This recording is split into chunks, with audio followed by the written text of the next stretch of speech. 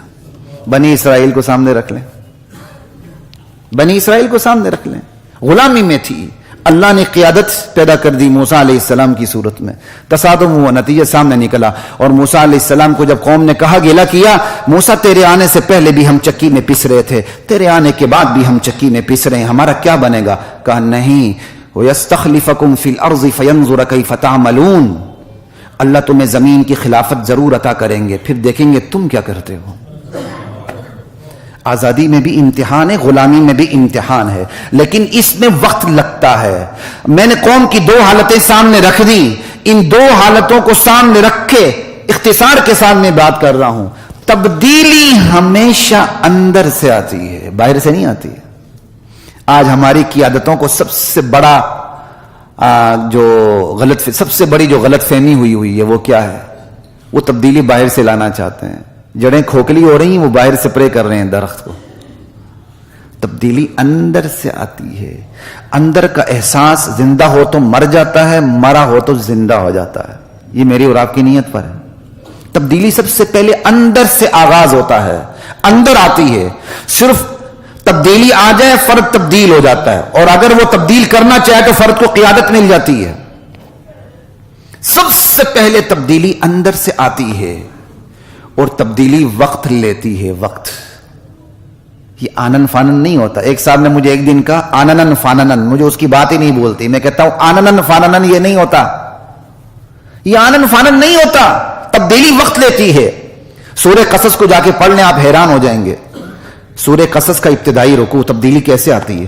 اللہ کہتے ہیں فرعون بڑا سرکش ہو چکا تھا، ان فرعون علا فی الارض، اور اس نے بنی اسرائیل کو غلام بنا کے رکھا ہوا تھا، قوم کو اس نے گروہوں میں طبقات میں کیا کہتے ہیں تقسیم کر کے رکھا تھا۔ یہی ہے نا ڈیوائڈ اینڈ رول والی جو بات ہے، وہ یہی ہے، قرآن اس کی بات کرتا ہے باقاعدہ۔ ٹھیک ہے، اللہ کہتے ہیں، اللہ اپنی شان بے نیازی سے کہتے ہیں وَنُرِيدُ أَن نَمُنَّ عَلَى الَّذِينَ اسْتُضْعِفُوا فِي الْأَرْضِ، اب ہم نے ارادہ کر لیا کہ زمین میں جو بے بس غلام قوم ہے اس پر ہم احسان کریں۔ کیسا احسان؟ وَنَجْعَلَهُمْ أَئِمَّةً، ہم انہیں دنیا کا پیشوا بنا لیں گے۔ وَنَجْعَلَهُمُ الْوَارِثِينَ، ہم انہیں زمین کا وارث بنائیں گے۔ وَنُمَكِّنَ لَهُمْ فِي الْأَرْضِ، ہمیں ان زمین میں اقتدار عطا کریں گے، اور جو جن کے پاس اقتدار ہے ان کو برا انجام دکھا دیں گے، جس کا دڑکا ان کو لگا ہوا ہے۔ تو پھر کیا ہوا؟ یکا یک موسیٰ اوپر سے نہیں اترے، کیا ہوا؟ موسیٰ علیہ السلام کی پیدائش ہوئی۔ موسیٰ علیہ السلام کی پیدائش سے فرعون کی سلطنت کا زوال شروع ہو چکا تھا۔ تبدیلی اس طرح وقت لیتی ہے۔ ہم کہتے ہیں بس ہمیں اقتدار دے دو، 2 دن میں لاکھوں کا کروڑوں کا ڈالر پار سے آ جائے گا، چھوکرا سا ہے اچھلتا ہے، سب کچھ باہر آ جائے گا، یہاں آ جائے گا، سب کچھ بدل جائے گا۔ بدلو نا، بدلو۔ تبدیلی اندر سے آتی ہے، اندر سے سب سے پہلے تبدیلی وقت لیتی ہے، اور تبدیلی میں فیصلہ کن کردار کا ہوتا ہے۔ تبدیلی میں فیصلہ کن کردار طاقت کا نہیں ہوتا۔ طاقت ثانوی حیثیت رکھتی ہے، ضرور اس کا اپنا ایک کردار ہے، لیکن فیصلہ کن کردار طاقت کا نہیں، ورنہ فرعون کبھی بھی نہ مرتا۔ نوح علیہ السلام چند آدمیوں کے ساتھ کبھی بھی نجات حاصل نہ کرتے، نبی علیہ السلام چند آدمیوں کے ساتھ پوری دنیا کو فتح نہ کرتے۔ طاقت فیصلہ کن نہیں ہے، کردار فیصلہ کن ہے۔ اور پھر یہ بھی یاد رکھیں، فرد اور ملت کی تقدیر ایک دوسرے سے جڑی ہوئی ہے۔ فرد نے ملت کا خیال رکھنا ہے، وہ فرد ہی نہیں جو ملت کے مفادات کو قربان کرے، اور ملت نے فرد کا خیال رکھنا ہے، وہ ملت شمار نہیں ہوتی جو فرد کو بلڈوز کر کے رکھ دے۔ اس کی بہترین مثال اشتراکیت ہے۔ کیپٹلزم کے خلاف میدان میں اتری اشتراکیت، کمیونزم، سوشلزم، لوگوں کو روٹی کپڑا مکان سے بھی محروم کر دیا۔ لائنوں میں لگ کے روٹی رو، جانوروں کی طرح چارہ کھاؤ، جاؤ، تمہاری کوئی ملکیت نہیں، کوئی آنرشپ نہیں، تباہی پھیلا دی۔ اس لیے وہ کیپٹلزم سے پہلے تباہ ہو گئی. اور اس کی بدترین مثال ہمارے ملک کی بھی ہے. ٹیکس کے نام پر فرد کو انہوں نے پیس کے رکھ دیا. کوئی نظام ہے؟ موٹر سائیکل والا بھی وہی پیٹرول بھراتا ہے، اتنا ہی ٹیکس دیتا ہے. ایک پجیرو پہ بیٹھ کے آتا ہے وہ پیٹرول بھراتا ہے، وہ بھی اتنا ہی ٹیکس دیتا ہے. کوئی نظام ہے؟ فرد اور ملت کی تقدیر آپس میں جڑی ہوئی ہے. فرد کو ملت کا خیال رکھنا ہے، ملت کو فرد کا خیال رکھنا ہے. گیس کہاں سے نکلتی ہے؟ مستفید کہاں ہوتے ہیں؟ جہاں سے گیس نکلتی ہے وہاں مٹی کا تیل، مٹی کا دیا جل رہا ہے. حشر ہے، پھر کہتے ہیں علیحدگی پسند تحریکیں اٹھتی ہیں. ارے حقوق سب کو دو، ملت کا فرض ہے کہ حقوق سب کو دے. میرے تعلق گلگت بلتستان سے. ایک دفعہ میں نے ویسے بات کی، وہاں بجلی کے بل بہت کم آتے ہیں، لوگ کوئی اپنی مرضی سے دیتے ہیں نہیں دیتے ہیں. شاید اس حوالے سے کوئی بات تھی تو میں نے کہا یار تم لاہور میں آ کے دیکھو کتنے کا یونٹ پڑتا ہے، تمہیں پتہ چل جائے. تو شاید یہی بات ہو رہی تھی کم و بیش، یا دو باتوں کو میں ملا کے کہہ رہا ہوں، مجھے یاد نہیں آ رہا. انہوں نے کہا ٹھیک ہے پھر ہمیں پانی کی رائلٹی دے دیں. ہمیں پورے پاکستان کو پانی تو ہم دے رہے ہیں، تمہارا اب دیکھ راوی سوکھا ہوا ہے نا، آپ کا انحصار تو اب گلگت بلتستان سے آنے والے پانی پر ہے، آپ کے گلیشیئرز پر. باقاعدہ مجھے یہ بات بھی بتائی گئی کہ گلگت کے وفد نے جب فیڈرل میں جا کے بات کی کہ ہمیں پانی کی رائلٹی دی جائے تو یہاں وفاق میں ایک جواب یہ بھی ملا، پانی کو روک لو. پھر اب اس سے محبت پھیلے گی کہ نفرت پھیلے گی؟ چلیں جی آج نہیں روک سکتے ہیں، کل روک دیا تو پھر فرد نے ملت کا خیال رکھنا ہے. ملت کے مفادات کا سودا کرنے والا فرد غدار ہے. بالکل اسی طرح جو ملت اپنے فرد کے حقوق کا خیال نہیں رکھتی وہ ملت نہیں رہتی. زوال پذیر قوم زوال کے نتائج کو اسباب سمجھنے لگتی. یہ بھی بہت بڑی خدا کی مار ہے. کہتے جی ہمارے زوال کا سبب یہ دہشت گردی ہے. نہیں ہے دہشت گردی زوال کا سبب. کس نے کہا؟ دہشت گردی تو خود نتیجہ ہے. آپ کے معاشرے میں انصاف فراہم ہو رہا؟ نہیں، انصاف فراہم نہ ہونے کا نتیجہ دہشت گردی ہے. کہتے جی ہمارے زوال کی وجہ یہ ہے کہ وحدت کی کمی ہے. وحدت کی کمی کوئی زوال کی وجہ نہیں، وحدت کی کمی خود نتیجہ ہے کسی اور چیز کا.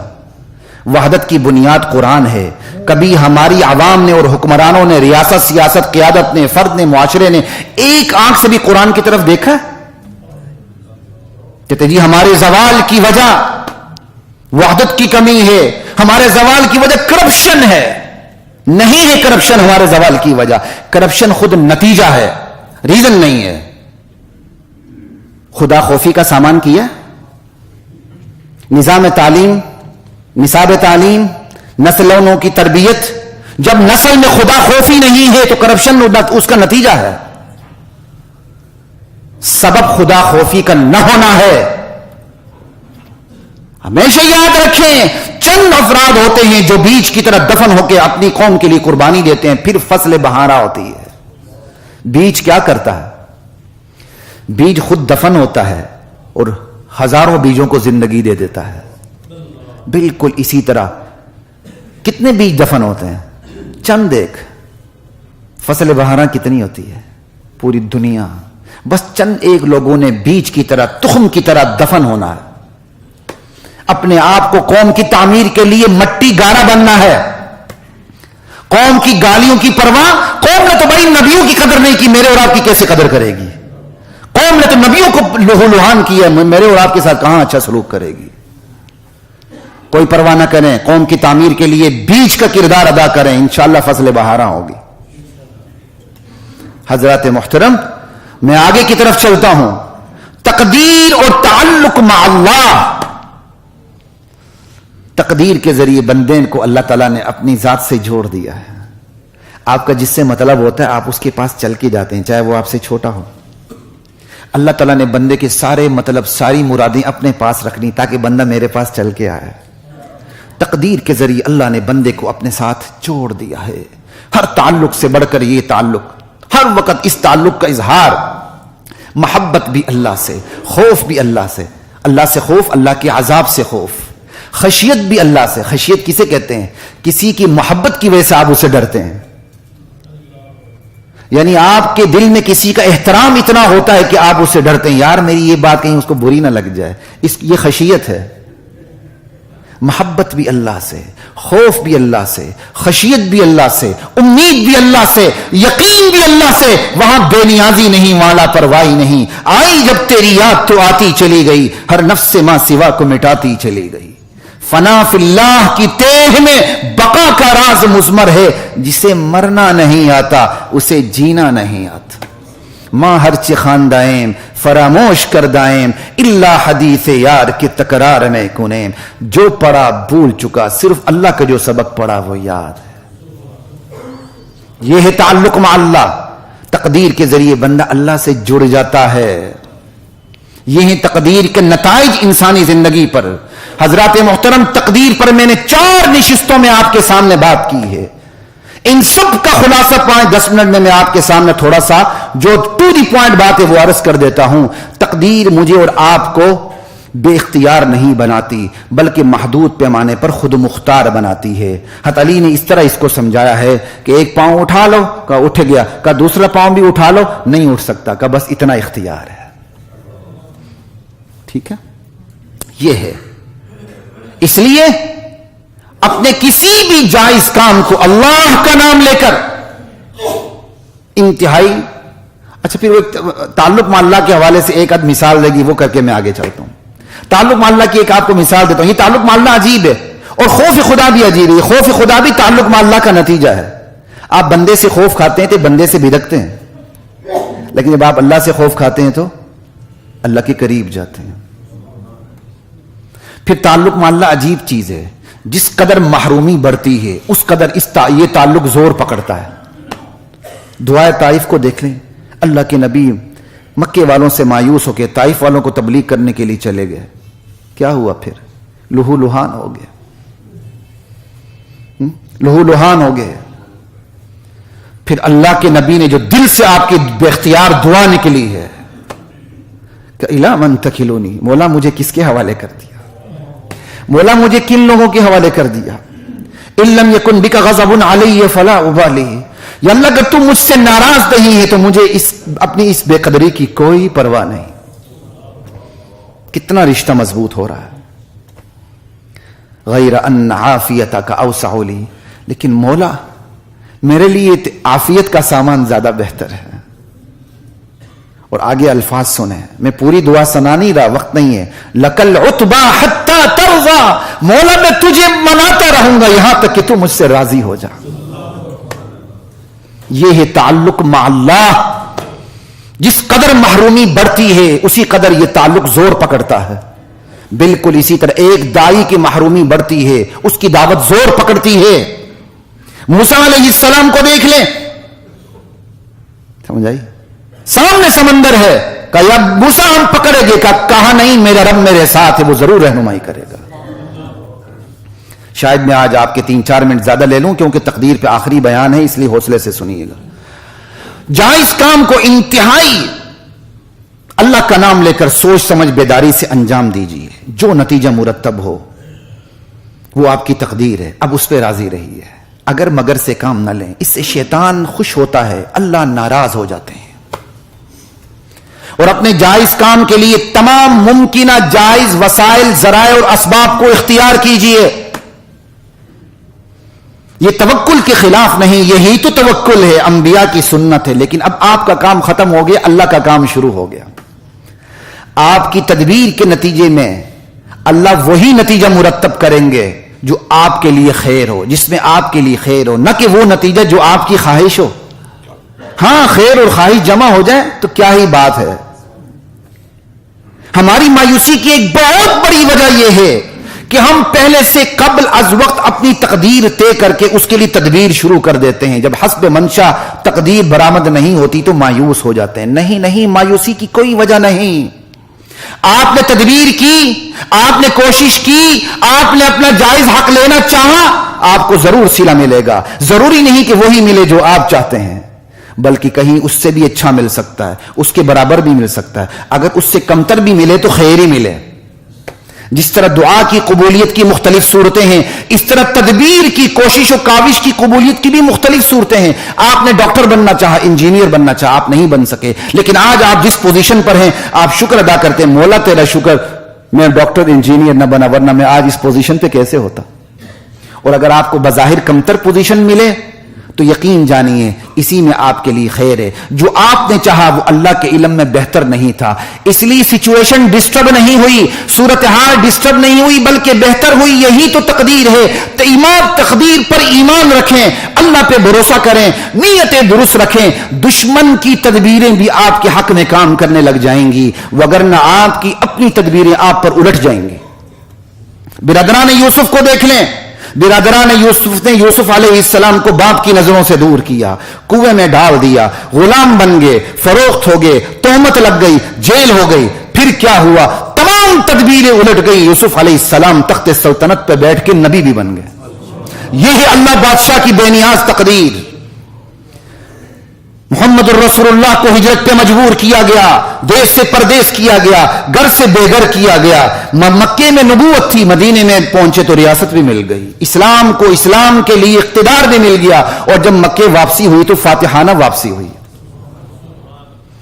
اگر نیت درست ہونا تو آپ کی اپنی غلط تدبیر بھی آپ کے حق میں چلی جاتی ہے۔ اللہ تعالیٰ کے نبی موسیٰ علیہ السلام اپنی بنی اسرائیل قوم کو اندھیرے میں لے کے چل پڑے، بھاگ نکلے، اور اچانک جب بالکل صبح روشن ہوئی تو دیکھتے ہیں سامنے بحر کلزم ہے، راستہ غلط کر کے آگے، جہاں جانا تھا وہ راستہ خطا ہو گیا، اور اللہ کے علم میں یہی راستہ تھا۔ پھر کیا ہوا آپ کے سامنے ہے۔ حالانکہ موسیٰ علیہ السلام سے راستے میں غلطی ہوئی تھی، اب سامنے سمندر ہے، پیچھے فرعون کا لشکر ہے، پھر کیا ہوا؟ جو ہوا آپ کے سامنے۔ اور اگر نیت درست بھی ہو، اگر نیت غلط ہو، یعنی نیت درست غلط اگر آپ کی درست ہے تو غلط تدبیر بھی اچھا اثر کر سکتی ہے، اور اگر نیت غلط ہو تو درست تدبیر بھی الٹی پڑ جاتی ہے۔ جیسے فرعون اور اس کی بیوی نے، جو بعد میں مسلمان ہو گئی، اپنے وائٹ ہاؤس میں موسیٰ علیہ السلام کو منہ بولا بیٹا بنا لیا، ایسے ہی ہے نا؟ تو پھر کیا ہوا؟ تدبیر الٹ گئی کہ نہیں گئی؟ الٹ گئی۔ اما صدیقہ رضی اللہ، اما عائشہ رضی اللہ تعالی عنہا کو دیکھ لیں، تہمت لگی، طوفان مچ گیا، کم و بیش 40 دن اس پہ گزر گئے۔ اللہ کے نبی پریشان، صحابہ پریشان، اما عائشہ پریشان، سمجھ آئی؟ یہاں تک کہ اللہ کے نبی نے بھی عائشہ کو کہا رضی اللہ عنہ، عائشہ اگر کوئی غلطی ہو تو بتا دو، اللہ معاف کرنے والا ہے۔ یہاں تک بات پہنچ گئی۔ اللہ کے نبی کو کوئی شک نہیں تھا، کہا نہیں کہ اللہ برات کا اعلان کر دیں گے، لیکن اگر ہوئی غلطی تو بتا دو، اللہ معاف کرنے والے ہیں، توبہ گیر ہو جاؤ۔ ٹھیک ہے؟ پھر کیا ہوا؟ پھر کیا ہوا؟ اللہ خود عائشہ کی پاک دامنی کے گواہ بن گئے، مدعی بن گئے، بلکہ قاضی بن گئے۔ کبھی ایسا مقدمہ دیکھا ہے کہ ایک ہی ہستی مدعی بھی ہو، گواہ بھی ہو، قاضی بھی ہو؟ عائشہ کی پاک دامنی میں اللہ اس طرح حمایت میں اترا ہے، مدعی بھی بن گئے، گواہ بھی بن گئے، قاضی بھی بن گئے۔ قرآن عائشہ کی حمایت میں اترتا چلا گیا، اور منافقین کی چاریں اس قدر الٹی پڑ گئیں۔ اب جو اما عائشہ کی پاک دامنی کا انکار کرتا ہے، اسلام اس کے کان سے پکڑ کر اسلام کی سرحدوں سے باہر چھوڑ آتا ہے۔ اب اما عائشہ کو جو یہ اٹھان ملی وہ مخالف تدبیروں کی بدولت ملی۔